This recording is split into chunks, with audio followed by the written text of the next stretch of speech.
E sempre per la pagina politica ci occupiamo adesso della provocatoria iniziativa di Progress in occasione delle politiche. Il movimento propone e lancia la campagna Bollo Nero per annullare il voto. Sentiamo Stefano Fioretti.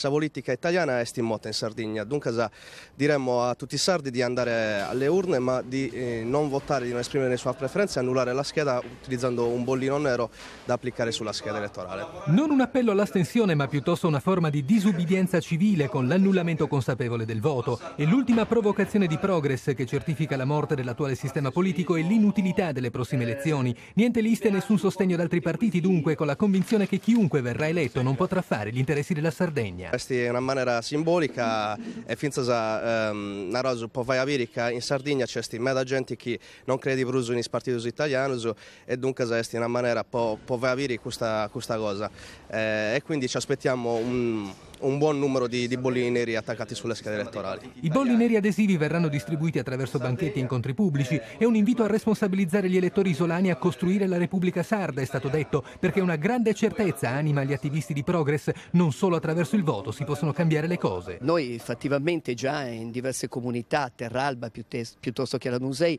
intanto facciamo della partecipazione attiva dei cittadini il nostro punto fondante. In termini culturali stiamo portando avanti moltissime iniziative e ci stiamo facendo carico con azioni concrete e pragmatiche di temi come la sovranità alimentare, la sovranità fiscale e molti altri temi. Seguiteci e lo vedrete.